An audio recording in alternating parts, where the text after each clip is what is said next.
Very good morning learners. जैसे कि हमने सीरीज़ शुरू की हुई है, सब्जेक्ट का नाम है जेंडर, स्कूल एंड सोसाइटी। उस सीरीज़ को हम आगे बढ़ाते हुए नेक्स्ट क्वेश्चन आज डिस्कस करेंगे। क्वेश्चन इज़ बेसिकली क्वेश्चन ये पूछा जाता है एग्ज़ाम में, role of curricular and co-curricular activities in combating gender bias. पर इस क्वेश्चन को दूसरी तरह कैसे पूछा जाता है कि रोल ऑफ स्कूल क्या है इन कम्बैटिंग जेंडर बायस। तो जब भी हम स्कूल की बात करते हैं तो उससे जुड़ी कुछ डेफिनेशन हमारे पास आती है, जिससे हम ये कह सकते हैं कि स्कूल में करिकुलर और को करिकुलर एक्टिविटीज़ दोनों का बहुत रोल होता है। सबसे पहले मैं आज की शुरुआत करूँगी जेंडर बायस के साथ। बायसनेस का बेसिकली मतलब होता है पार्शियल ट्रीटमेंट या कोई डिफरेंशियल ट्रीटमेंट या कोई ऐसी बिहेवियर जो इंक्लाइंड हो पर्टिकुलर ग्रुप की तरफ। तो जब हम ऐसी चीज़ों की बात करते हैं तो आपको बायसनेस की एक क्रिस्प सी डेफिनेशन एक लाइन में मैं बता दूं, इसको नोट कर लीजिएगा। अपना पेन और कॉपी अपने पास रखिए and note down the definition of gender bias. Gender bias is a preference or prejudice towards one gender over the other. Definition से आपको क्लियर होगा। देन सेकेंड डेफिनेशन हम नोट करेंगे, gender bias is a behaviour that shows favouritism towards one gender over the other. अब हम सीधा चलेंगे school के ऊपर, क्योंकि क्वेश्चन जैसे मैंने आपको बताया, how does school combat gender bias या role of curricular and co-curricular activities to combat gender bias, कि हम इनसे जेंडर बायस को कैसे कम कर सकते हैं। अब हम बात करेंगे स्कूल की। School refers to a formal organisation comprised of set norm, rules and regulations. आगे हम चलते हैं करिकुलर एक्टिविटीज़ की तरफ। अब करिकुलर एक्टिविटीज़ क्या होती हैं? Curricular activities are those activities which are performed inside the classroom and have reference to prescribed courses. Next हम चलते हैं रोल ऑफ करिकुलर एक्टिविटीज़, या जिसे हम कह देते हैं एकेडमिक एक्टिविटीज़। आप जब भी इस टॉपिक को पढ़ोगे किसी भी बुक से, आपको अपने दिमाग का पूरा यूज़ करना है कि हमने कौन से पॉइंट इंक्लूड करने हैं और कौन से पॉइंट इंक्लूड नहीं करने। तो पहला पॉइंट मैं आपको विद एक्सप्लेनेशन बताऊंगी। सबसे पहला पॉइंट है note down availability of courses, जिसमें हम ये लिखेंगे, जिसमें हम सीधी इसकी बात करेंगे कि कोर्सेज जो अवेलेबल हैं वो कैसे अवेलेबल होते हैं। जैसे फ़िज़िकल एजुकेशन है, होम साइंस है, ये सभी बच्चों को अवेलेबल होनी चाहिए।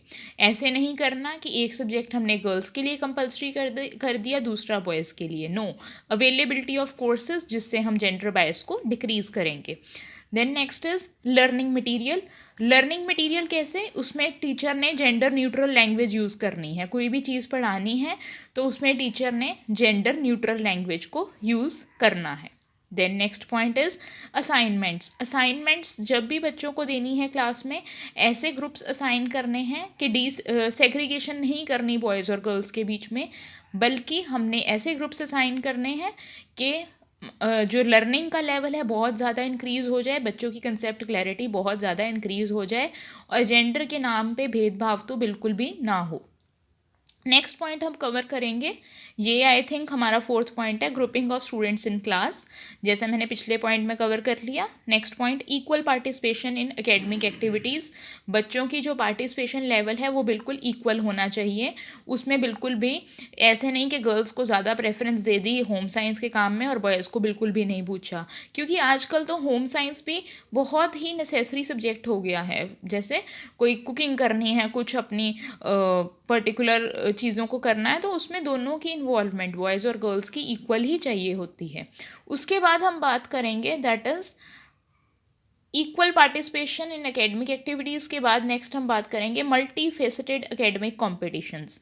अब ये तो टीचर के हाथ में बिल्कुल ही है, ये तो एडमिनिस्ट्रेशन के हाथ में भी बिल्कुल ही है कि जो एकेडमिक कॉम्पिटिशन होते हैं उसमें कोई लीडर का रोल देना है, कोई रोल्स हमने डिसएग्रीगेट करने हैं, वो ऐसे करने हैं कि गर्ल्स और बॉयज़ में बिल्कुल भी भेदभाव ना हो। Next is most important point, desegregation, जिसको आप लिख सकते हैं एक लाइन में, इक्वल इन्वॉल्वमेंट इन एक्टिविटीज़ और other activities of both the genders, that is girls and boys. Then next is congenial academic environment. Academic environment ऐसा हो जो कि बहुत ही कंजीनियल हो, उसमें दोनों जेंडर की इन्वॉल्वमेंट पूरी तरह से हो। लास्ट पॉइंट हम कवर करेंगे एजुकेशनल टूर्स या फील्ड विजिट। इसमें भी वही चीज़ आ गई कि अगर आपने कोई भी भेदभाव नहीं करना बच्चों के बीच में और उनको कहीं घुमाने लेके जा रहे हो तो वह ऐसे लेके जाना है कि उनकी जो थिंकिंग है, सोच है, वो बढ़े, उनको रियल लाइफ एक्सपीरियंस पता चले, उनको पता चले कि ऐसा नहीं है कि जो फीमेल्स के रोल है वो कुछ ही असाइंड है। मतलब थिंकिंग उनकी ऑर्थोडॉक्स थिंकिंग नहीं लेके आनी, रूढ़िवादी सोच नहीं लेके आनी, उनकी सोच को बढ़ाना है हमने। तो लिसनर्स, अब हम नेक्स्ट क्लास में हम डिस्कस करेंगे रोल ऑफ को करिकुलर एक्टिविटीज़। मैंने आपको बताया कि करिकुलर और को करिकुलर एक्टिविटीज़ दोनों स्कूल का पार्ट है। करिकुलर हम डिस्कस कर चुके हैं, जो पढ़ाई से रिलेटेड थी, जो क्लास के अंदर की चीज़ें थी, या कुछ ऐसी एक्टिविटीज़ थी जो कि एक बच्चे की अंडरस्टैंडिंग के लिए बहुत ज़्यादा ज़रूरी हैं। अब हम नेक्स्ट लेक्चर में डिस्कस करेंगे को curricular activities. Okay listeners, thank you.